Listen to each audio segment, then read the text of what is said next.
Are there great rewards on earth and in heaven for those who trust God in faith, no matter the outward circumstances? Let's begin in Joshua 14. Were the Levites a special case, where their great responsibilities did not allow them time to care for a normal inheritance in the land? Now these are the areas the Israelites received as an inheritance in the land of Canaan, which Eleazar the priest, Joshua son of Nun, and the heads of the tribal clans of Israel allotted to them. Their inheritances were assigned by lot to the 9.5 tribes, as the Lord had commanded through Moses. Moses had granted the 2.5 tribes their inheritance east of the Jordan, but had not granted the Levites an inheritance among the rest. For Joseph's descendants had become 2 tribes, Manasseh and Ephraim. The Levites received no share of the land, but only towns to live in, with pasture lands for their flocks and herds. So the Israelites divided the land, just as the Lord had commanded Moses. Did Caleb receive a special inheritance because of his exceptional faithfulness to God?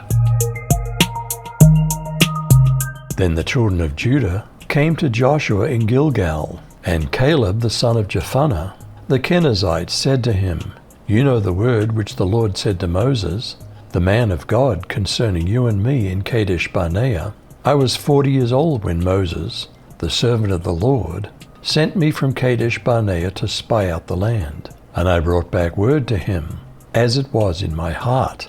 Nevertheless my brethren, who went up with me, made the heart of the people melt.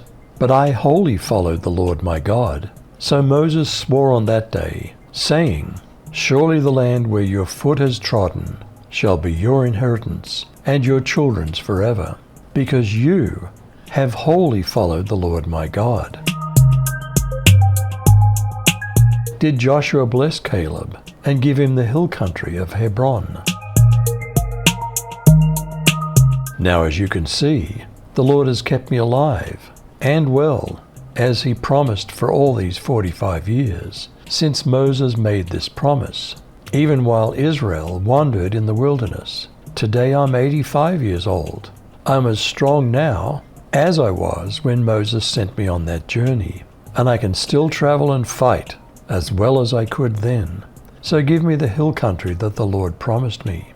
You'll remember that as scouts we found the descendants of Anak living there in great walled towns. But if the Lord is with me, I'll drive them out of the land, just as the Lord said. So Joshua blessed Caleb, son of Jephunneh, and gave Hebron to him as his portion of land. Hebron still belongs to the descendants of Caleb, son of Jephunneh, the Kenizzite, because he wholeheartedly followed the Lord, the God of Israel. Previously Hebron had been called Kiriath Arba. It had been named after Arba, a great hero of the descendants of Anak, and the land had rest from war.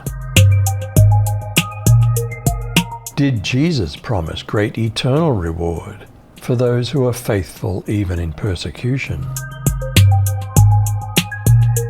Blessed are you when people reproach you, persecute you, and say all kinds of evil against you falsely for my sake.